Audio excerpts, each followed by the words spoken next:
The following program presents principles designed to promote good health and is not intended to take the place of personalized professional care.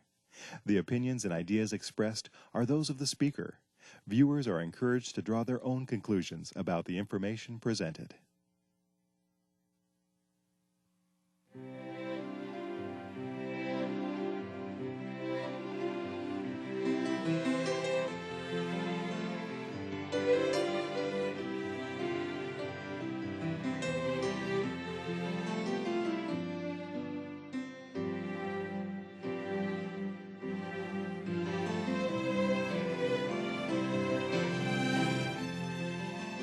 Hello and welcome to Health for a Lifetime. I'm your host, Don McIntosh, and today I'm joined with Dr. Neil Nedley. Welcome back, Dr. Nedley. Thank you. Good to be here. Today we're going to be talking about something that could be depression. Yes. But hopefully by the end of the program, people will be impressed about what they can do about their depression. And what you've titled the program today, or what we're going to be talking about, is diet and depression. Many times when you think about that, you think if someone's really depressed, they're just eating all kinds of food. Is that what you mean by this?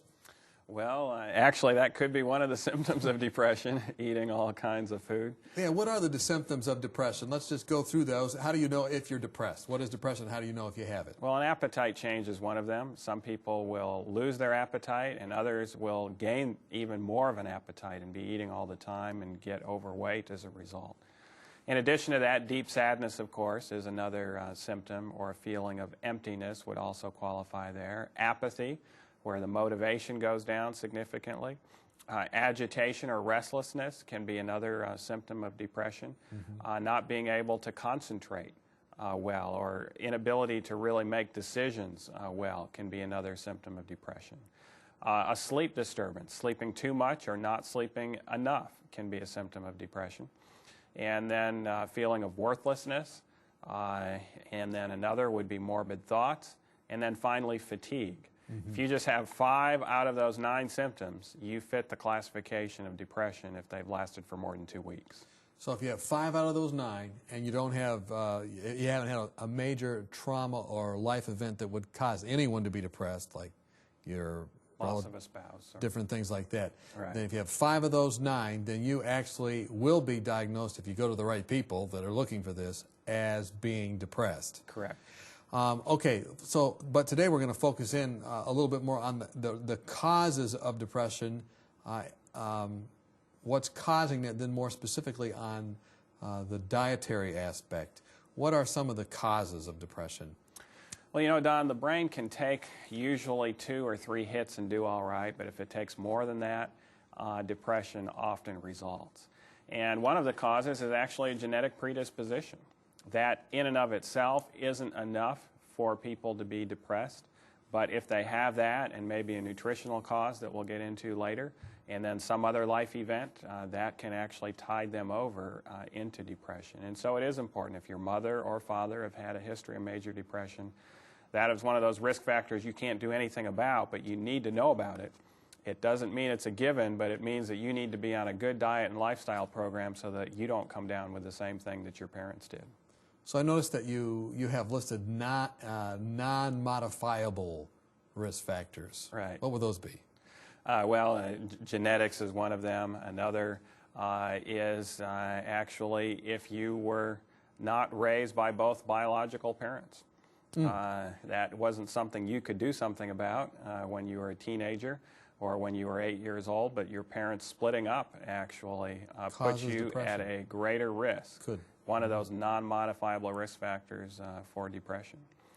In addition to that, gender. Being a female makes you twice as more likely for depression than if you're a male, and things such as that. So things that you just can't modify, but if you're aware of them, that's taking one of those hits, so to speak, what you're That's talking right. about. Yes. So then moving more closely to this idea of the connection between diet and depression, you covered this, and I believe you're writing a book about all this, right? Correct, yes. And I don't know if it'll be out by the time our viewers see this. Hopefully. But hopefully it will be. And they contact you about that, or 3ABN can get in touch with you. But and then in the rough draft here of your book that we're looking at and different things, you look at some dietary factors. This is really something you can do something about. I mean, no one's twisting your arm, eat that chocolate, or eat that kale. You have to make the decision. That's right. And diet is an important aspect to depression. It is not the entire circle of things. There are lifestyle issues as well. But I have seen many individuals that are depressed, and their depression was cured by getting them on the right diet, and that was the only change that they made. And so it is an important factor for any person who has a tendency to depression or is depressed to understand. Okay, so well, let's try and understand it. What are the real components of foods that depress us? Well, there are certain components if we don't get enough of, we will get depressed, and then there are others that if we get too much, we will get depressed. One of those components that we need in our brain in order to avoid depression is serotonin. Serotonin is a neurotransmitter that is used extensively in the frontal lobe of the brain. And with depression being a disease of the frontal lobe that science has just elucidated in the last 10 years, it's very important that we get enough serotonin. Our neurons in our brain cannot make enough serotonin unless we have enough tryptophan in the diet. Tryptophan is an amino acid. It's a building block of protein. And there is many individuals that are not on enough tryptophan and thus do not make enough serotonin. So what you're saying is that frontal part of the brain needs to have this, what do you call serotonin? Is it a hormone or is it a... It's a neurotransmitter. It's a transmitter. It helps get those synapses together, connect them Helps together. one nerve to communicate with another. But you're saying that our brains don't make enough of that on their own. They need some additional in the diet. That's right. They Or, need the substrate. They need the stuff to build it at least. Correct. They need the building blocks. And you're saying that's tryptophan. Isn't that found in meat? Yes, it is. It is found in meat. It's also found in plant food. And it tends to be found in individuals that aren't getting enough. It tends to be those that have the appetite change where they actually lose their appetite. These are the more anorexic, depressed individuals that tend to not get enough tryptophan. But the interesting thing is, Don, even though you may be getting enough in the diet, there are 5 other amino acids that compete with tryptophan to get across the blood-brain barrier. And if you're getting enough tryptophan, but you're getting more than you should of those 5 amino acids, you'll still not get enough to make serotonin. So what kind of foods have are there any foods that don't have those 5 competing amino acids going along with the tryptophan? Well, all foods tend to have all of these amino acids, but they're in different proportions. The meat foods are relatively high in tryptophan, but they're very high in these 5 amino acids. And thus... so they're really fighting it out. If you eat meat, at the synapses, there's just a brawl going on. There's a brawl going on as far as getting enough tryptophan in the diet when you're eating meat. You really need to be getting your tryptophan from plant sources that have a much higher tryptophan to amino acid ratio. And those foods will be better as far as enhancing the mood is concerned. This is probably why animals don't suffer so much with depression, right? They get their food from plants. Yes, certain animals. Other animals might have a little problems with their brain because they're eating meat all the time. That's true. I mean, there's a whole new, this is totally out the subject, there's a whole new idea of having psychologists and psychiatrists for your pets, but I don't think we want to go there. But I don't know, it would be interesting to know whether or not the animals that eat a carnivorous diet are a little more depressed than the others. But okay, back to humans. What are some of those foods then that are high in the building blocks of this needed neurotransmitter? What are the foods that are high in tryptophan? Well, the highest food source known is tofu, actually. Tofu is very high in tryptophan, and it is a very good food as far as a depressed patient is concerned. So tofu, does it grow on trees? What is it? Tofu is actually soybean curd. Okay. It's concentrated. That's why it's so high in tryptophan. But the soybean curd itself and the way it's produced actually brings out more of the tryptophan. So number 1, tofu. Yes. So tame your tofu and tame your depression, or take in tofu and tame your depression. There you go. Okay, so that's number one. Get that tofu. Pumpkin seeds are the second highest source. I love pumpkin seeds. Did you ever do that where you have those pumpkins that you decorated or different things during Thanksgiving time, and you take those pumpkin seeds out? And what do you do? Is this the way you do it? You just bake them in the oven? Does that mess up the tryptophan at all? No, it doesn't. No, you're going to get plenty of tryptophan doing that. Roasted pumpkin seeds. I love those pumpkin seeds. Do your children like the pumpkin seeds? Oh, yes. They enjoy them a lot.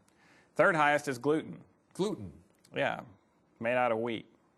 So that's the Gluten flour. A lot of these fake steaks and phony bologna, sham ham, that's all made out of gluten, right? Mm-hmm. And it's actually a pretty good source of tryptophan. It doesn't taste bad either. I like gluten. Gluten steaks. My wife makes those nice fake steak sandwiches. Gluten. And then almonds would be a good source. Black walnuts, black-eyed peas are actually a good source of tryptophan. Black walnuts, black-eyed peas, and almonds. Almonds. Mm-hmm.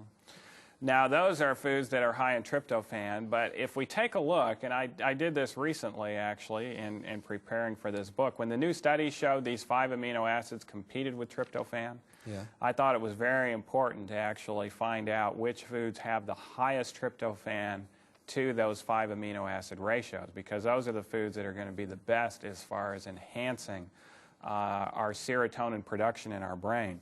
And the food that came out the highest, sesame seeds. Sesame seeds. So tahini sauce, hummus. Yes. Sesame seeds. Yes. Hummus is one of my favorite. Oh, man, I tell you, we could take a break right now and go for some hummus. That's right. So hummus. What else? What else was high? Almonds were the second highest source when we took a look at this ratio. Almond butter. Yes, almond butter, excellent source. And then the foods we just mentioned also came out pretty high, again, because they're plant foods and not animal foods. They're not high in these other 5 amino acids. And another food that came out reasonably high was brown rice. Brown rice. You know that brown rice with a little tofu on top? Yes. And then a few tomatoes? Yeah, and then some almond slices in there. And goodbye depression. There you go. Or at least, hello, serotonin. Serotonin. Serotonin. Right. That's right. Okay, great. Any other foods you want to mention about serotonin?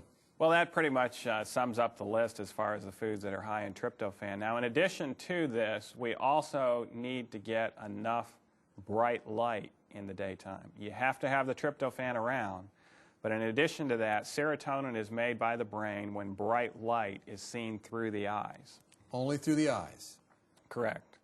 And that bright light has to be outdoor light or at least bright enough indoors to be able to take a picture with a camera without using any flash. I think we're okay today, aren't we? I think we're probably getting enough So we have today. a little hummus, some sesame seeds here, and then we're okay. That's right. Is this why in these countries like the Scandinavian countries they have a lot of depression, they don't have enough bright light? Correct. We call that a different type of depression. It's called seasonal affective disorder because it happens to be in the wintertime. That's why it's seasonal. But yes, just about everyone will get depression in those countries unless they actually go in for bright light therapy. And there are places, you can find them on every corner up there in northern Scandinavia in the wintertime where people will go in and sit there for 30 minutes to get their bright light to make their serotonin for the day. Otherwise, they will end up with pretty deep depression. So there's the diet and depression, but also having that sunlight. We're talking with Dr. Nedley about diet and depression. We're talking about foods that are high in substances that we need to negate depression or reverse it or at least prevent it. When we come back, we're going to talk about more foods that you need to eat. That's right, good news, foods that you need to eat to not be depressed. Join us when we come back. Have you found yourself wishing that you could shed a few pounds? Have you been on a diet for most of your life, but not found anything that will really keep the weight off? If you've answered yes to any of these questions, then we have a solution for you that works. Dr. Hans Diehl and Dr. Eileen Ludington have written a marvelous booklet called Reversing Obesity Naturally, and we'd like to send it to you free of charge. Here's a medically sound approach successfully used by thousands who were able to eat more and lose weight permanently without feeling guilty or hungry through lifestyle medicine. Dr. Diehl and Dr. Ludington have been featured on 3ABN, and in this booklet, They present a sensible approach to eating, nutrition, and lifestyle changes that can help you prevent heart disease, diabetes, and even cancer. Call or write today for your free copy of Reversing Obesity Naturally, and you could be on your way to a healthier, happier you. It's absolutely free of charge, so call or write today. Welcome back. We've been talking with Dr. Neil Nedley about diet and depression, and we have found good news. Yes. We have some foods that we can eat that can make us happy, snappy, and not so sappy, so to speak. So we were talking about one particular level or neurotransmitter that's needed, that being serotonin. Serotonin.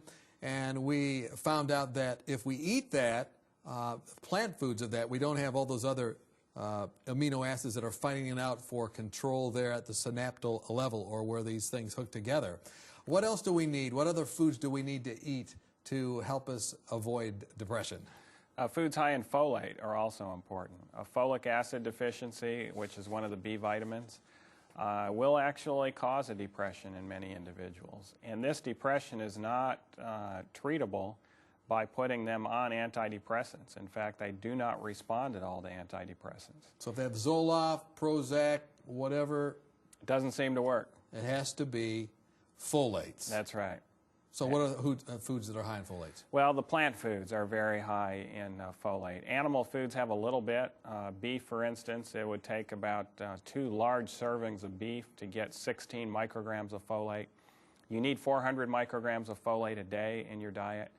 And the way to get that is through eating the plant foods. Green leafy vegetables. Green leafy vegetables would be high in folate. And there are foods that are very high in folate. Okra, for instance, fortunately. Okra. Let's line up for some okra. I live in Oklahoma. We call it OK Raw there because there's an abundance of growing okra there in Oklahoma. But in addition to okra, actually lentils are even a higher source. So lentil stew. They fought over that in the Bible, you know. Yes, that's right. Maybe they knew about this. Maybe they knew about this. These are very high in folates. Yeah, in fact, just 1 cup of lentils would have you double the amount of folate that you need every day, over 800 micrograms a day. Broccoli? Broccoli is a fairly good source of folic acid. Spinach is even a better source, 109 micrograms of folate in spinach. Navy beans would be even a better source yet.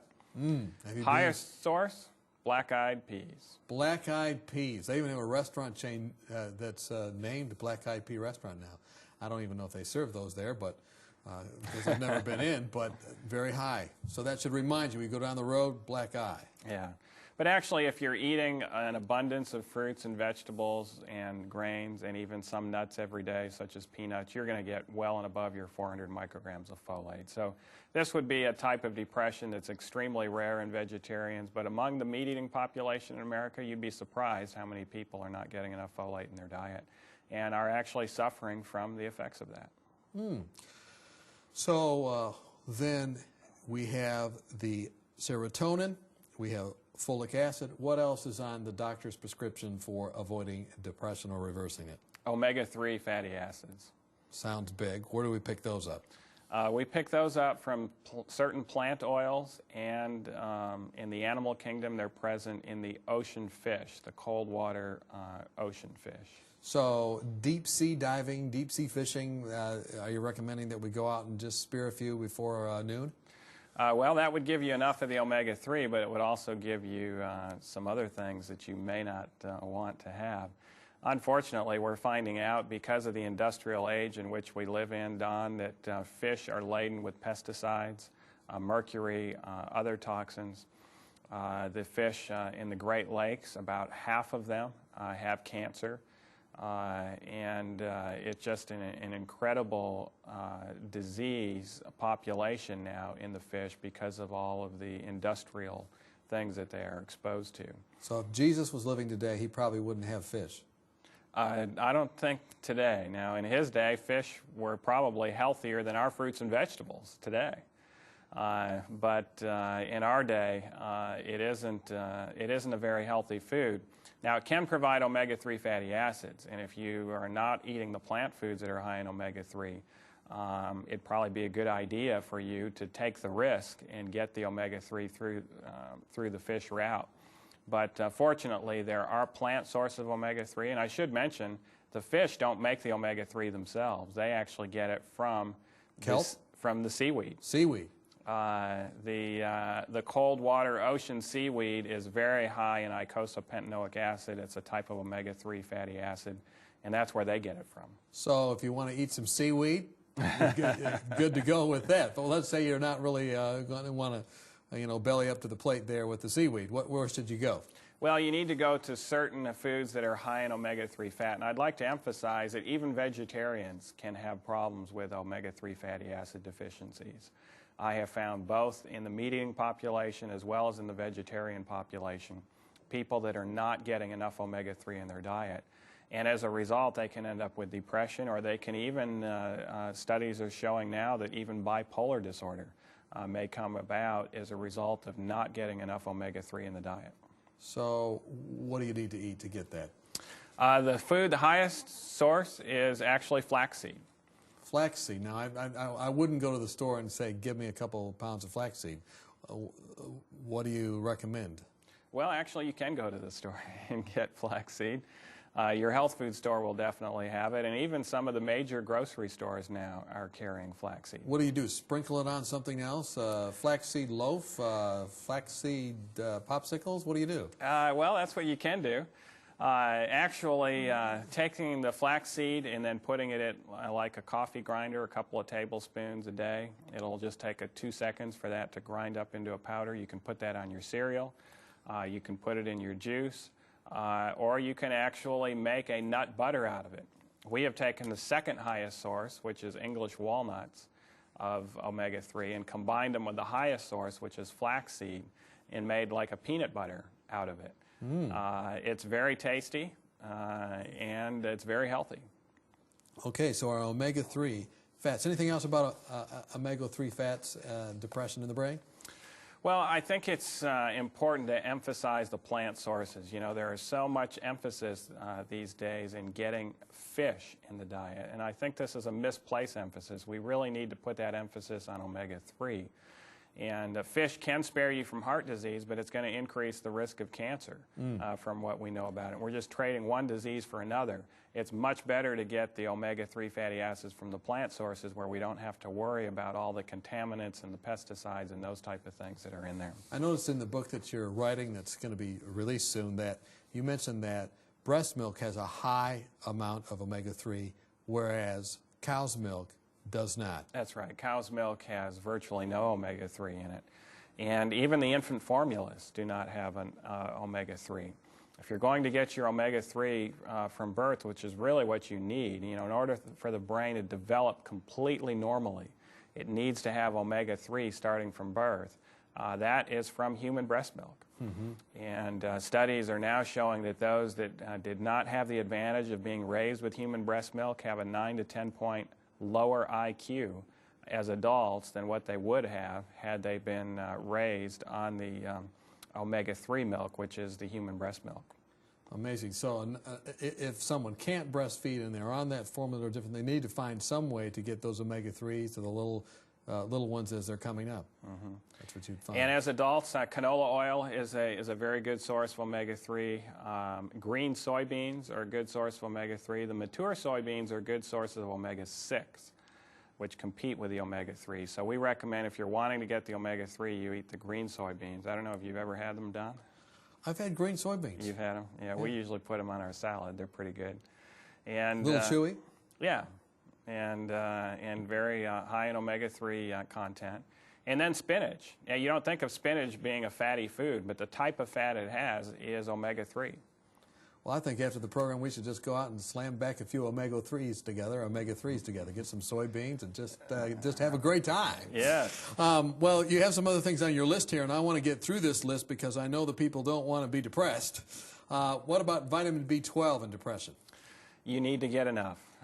Vegetarians can have a problem there as well as the meat-eating population if they don't have enough intrinsic factor. Most people that are B12 deficient are not vegetarians. They're getting plenty in their diet, but they're not absorbing it well. So if somebody has depression, we check a B12 level in everybody to make sure. And nowadays you can get B12 in plant sources that are fortified, the plant or rice milks or soy milks. I can Cereals. have it. Cereals can have 100% of your RDA. So you can get it through plant fortified sources. If you're going to get it from animal sources, the best source would be skim milk, although you can get it from meat, but you want to avoid the cholesterol. So it'd be better to choose skim milk if you're going to get an animal source. Foods to avoid depression. And we've talked about a lot of them. You have one down here, homocysteine in depression. Tell us about that. Yeah, there's recent studies linking homocysteine with heart disease as well as depression. And we're not exactly sure the reasons for that. It's still being elucidated. But a high meat diet is going to produce a high homocysteine in the bloodstream because it's high in methionine, which is the substrate for homocysteine. And so another reason to try to avoid the animal-based diets as far as depression is concerned. You have down here protein in your book and early puberty. How does that relate to depression? Yeah, protein excess will result in early puberty, particularly in girls. And once they go through an early puberty, they are at a marked increased risk for depression the rest of their life. And so even the foods that girls are eating from infancy onward, even when they're eating at 8, 9, and 10, can have a bearing on their brain and their tendency for depression the rest of their life. And so we recommend a diet that's only moderate in protein, not high protein like the average American girl is consuming, where they start having their periods by age 11 or 12 instead of starting their periods at age 14, 15 or later, which is what they do if they were on a more low-fat, low-protein diet. So the easiest way to do that is to cut out the meat and dairy? That would be the easiest way. And then do you really have to worry so much? Is the mother's advice where you go to the store and you have something of every color on your plate still pretty good advice? It's not bad advice, actually. A variety of fruits and vegetables and grains, as well as some nuts, particularly the nuts high in omega-3, are very healthy for the body as well as for the mind. You're a Christian physician. God knew what he was doing when he talked about foods and recommended them. Does he give conflicting messages about foods? I don't think so. It's interesting that the book of Genesis, the first chapter, actually gives God's original diet for man. And the original diet for man talks about the foods that we've been talking about that science has just discovered are the best foods as far as preventing as well as treating depression. We've been talking with Dr. Neil Nedley. We've been talking about depression. We've been talking about how it relates to nutrition. And really, Doctor, we could say you are what you eat, or you are what you don't eat. If you would like a copy of today's program, please contact 3ABN. You can get all this information in Dr. Nedley's new book that's coming out or maybe out when you're watching this. So call us, and we'll hope that as a result you'll have health that lasts for a lifetime.